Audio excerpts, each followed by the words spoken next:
Assalamualaikum warahmatullahi wabarakatuh. Oke, yang pertama, perkenalkan, kami dari kelompok 4. Nama anggota kami, yang pertama Gemilang Lestari, yang kedua Ade Sukari, saya sendiri, yang ketiga ada Aldo Simorangkir, yang keempat ada Pipi Dwiyanti. Terus untuk dosen pengampu, yaitu ada Usman Masahere, SIP MM. Untuk presentasi kali ini, saya akan memperkenalkan usaha Moods Kopi. Oke, saya akan menjelaskan kenapa kita memilih bisnis coffee shop pada masa sekarang ini sangat menguntungkan ya. Karena memang kegiatan ngopi sudah menjadi gaya hidup. Dari sekedar tren, ngopi cantik di coffee shop sudah menjadi kegiatan wajib yang dilakukan banyak kalangan, terutama pada masyarakat urban atau perkotaan. Dan bagaimana agar bisa mengubah kedai kopi menjadi ruang ketiga atau third place bagi masyarakat urban, terutama bagi pelajar dan para profesional muda.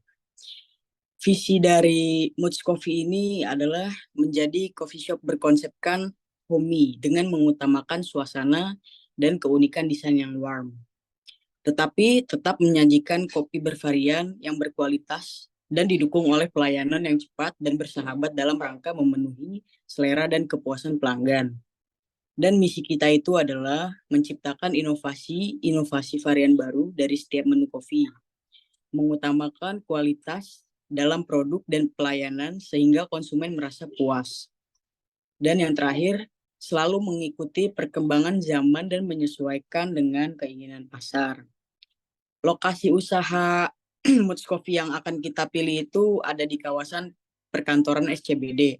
Tepatnya di Jalan Jenderal Sudirman, Kafling 52 sampai 53, nomor Kafling 5253, RT 5, RW 3, Senayan, Kecamatan Kebayoran Baru, Kota Jakarta Selatan, daerah khusus Ibu Kota Jakarta. Selanjutnya akan dilanjutkan oleh rekan kami. Untuk selanjutnya ada aspek-aspek SKB. Yang pertama aspek legalitas. Dari segi legalitas usaha, unit usaha Moods Kopi memiliki beberapa dokumen badan hukum untuk melaksanakan usaha bisnis sebagai bekal agar usaha yang dilaksanakan berjalan lancar di kemudian hari.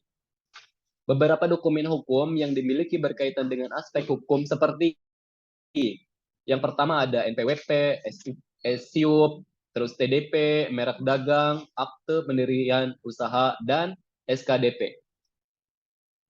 Terus yang kedua ada aspek pasar dan pemasaran. Yang pertama itu mengutamakan kualitas produk meskipun harga kopi relatif lebih mahal dibanding produk sejenis. Tapi apabila cita rasa dan aroma kopi dapat memuaskan konsumen, hal ini akan menjadi kelebihan. Terus yang selanjutnya ada meluncurkan promo untuk momen atau hari tertentu. Kami tidak ragu untuk meluncurkan promo diskon seperti target market, pekerja kantoran. Jadi kami menawarkan diskon 25% kopi dan cemilan pukul 18.30 sampai dengan 21.30. Dengan begitu, konsumen sangat tertarik untuk datang ke kedai kopi ini. Kami akan membuat strategi seperti ini untuk hari pertama buka dan selama 1 minggu ke depan atau event-event tertentu. Terus yang ketiga ada eksistensi di media sosial. Kami menetapkan cara untuk memperkuat eksistensi di media sosial, yaitu dengan cara meningkatkan engagement di media sosial dan beriklan. Kami melakukan postingan setiap hari di seluruh akun media sosial. Terus yang ketiga ada aspek manajemen dan sumber daya manusia. Yang pertama itu ada perencanaan.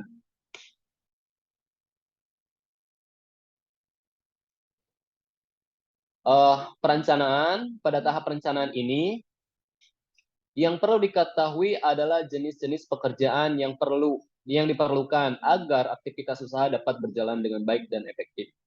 Terus yang keduanya ada perorganisasian untuk mendukung dan memperlancar proses produksi dan pelayanan dalam menjalankan usaha kopi shop diperlukan struktur organisasi yang sesuai. Terus yang ketiga ada penyusun personalia.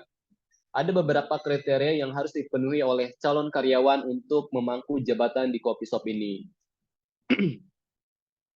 Terus ada aspek teknik dan teknologi. Yang pertama adalah pemilihan lokasi.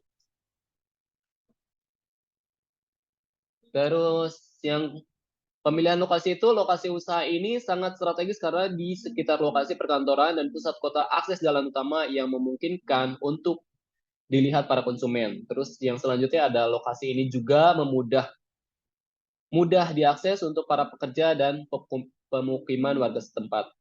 Terus yang ketiga ada lokasi usaha ini berada di pusat kota, jadi bila ingin membeli bahan baku mudah untuk diterima. Yang selanjutnya silahkan. Untuk yang kedua ada aspek teknologi. Untuk teknologi sendiri di sini pemesanan Mood Coffee sudah tersedia melalui platform-platform teknologi seperti ada GoFood, GrabFood, ShopeeFood, dan Maximfood. Untuk metode pembayarannya sendiri sudah menggunakan e-wallet agar mempermudah customer seperti Dana, OVO, Shopee, QRIS Bank, credit card, dan debit card. Yang kelima ada aspek finansial. Untuk finansial sendiri di sini ada biaya tetap. Biaya tetap itu modal. Di sini ada 30 poin. Totalnya itu Rp178.235.000. Untuk biaya variabelnya di sini ada totalnya Rp11.626.000 dan biaya overheadnya totalnya Rp22.550.000. Untuk biaya overhead di sini termasuk listrik, internet, dan gaji karyawan untuk 5 orang selama 1 bulan. Untuk total biaya ini didapat dari biaya tetap ditambah biaya variabel, di mana biaya tetapnya itu Rp178.235.000 ditambah Rp11.626.000. Totalnya Rp189.861.000. Untuk biaya harga per unit, biaya tetap yang dibutuhkan dalam satu kali barang adalah Rp178.235.000. Ini total biaya tetap. Untuk biaya variabel yang dibutuhkan dalam satu kali restocknya itu Rp5.813.000 didapat dari biaya variabel dibagi 2. Untuk total biaya produksi yang dikeluarkan per produksinya itu Rp17.439.000 didapat dari total biaya variabel ditambah dengan satu kali restock.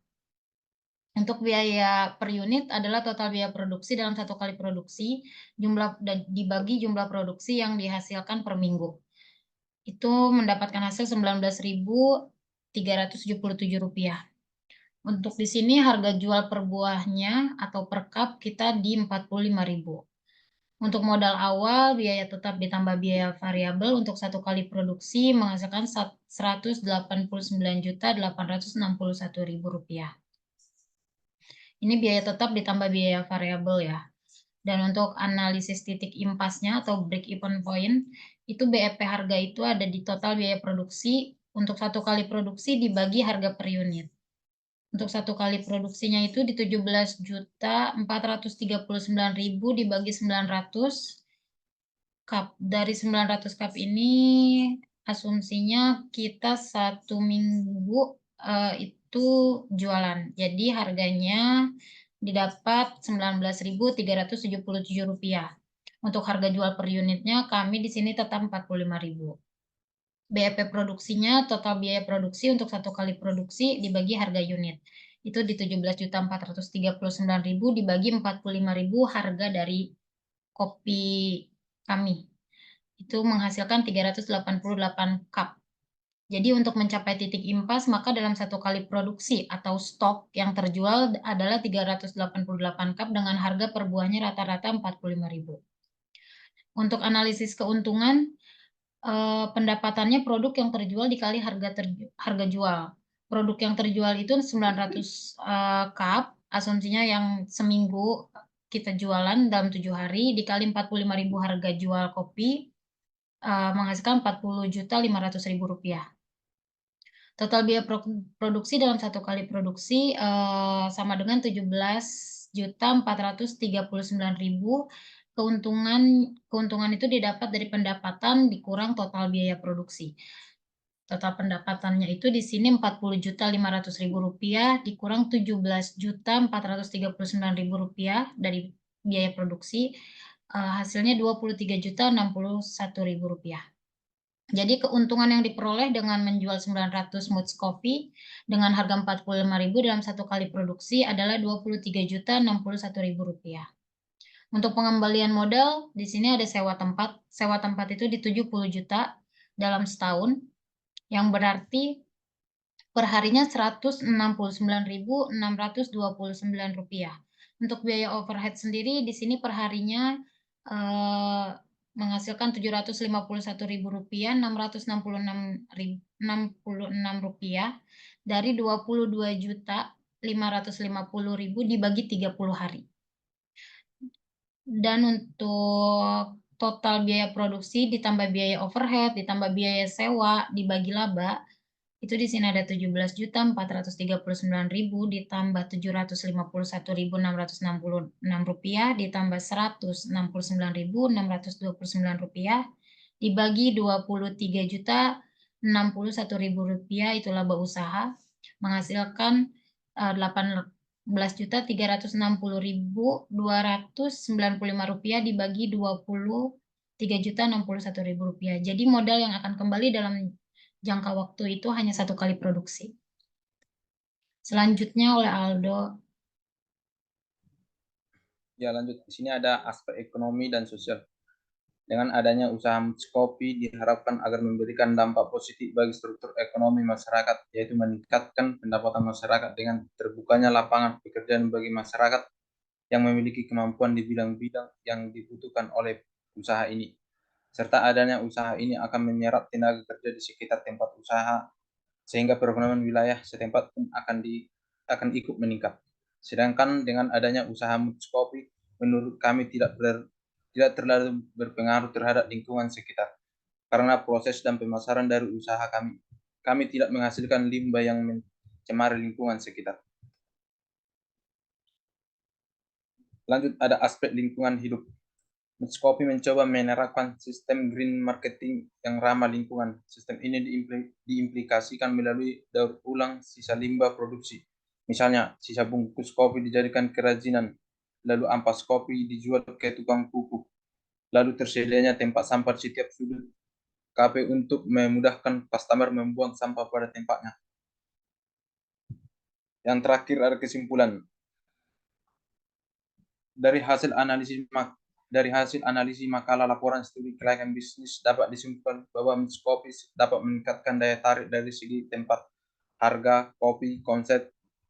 Moods Coffee juga dapat bersaing dengan UMKM lainnya. Dengan aspek-aspek yang sudah dipenuhi, Moods Coffee juga memberikan dampak positif terhadap lingkungan sekitar seperti perekonomian masyarakat dan lapangan pekerjaan.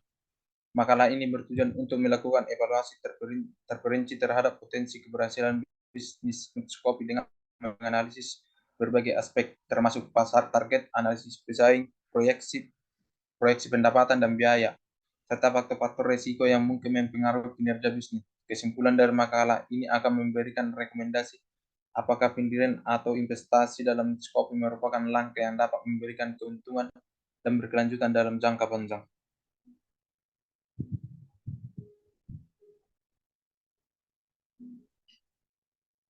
Oke, terima kasih presentasi dari kami, perusahaan Moods Coffee, dan terima kasih untuk semuanya. Itu aja. Assalamualaikum warahmatullahi wabarakatuh. Waalaikumsalam warahmatullahi wabarakatuh.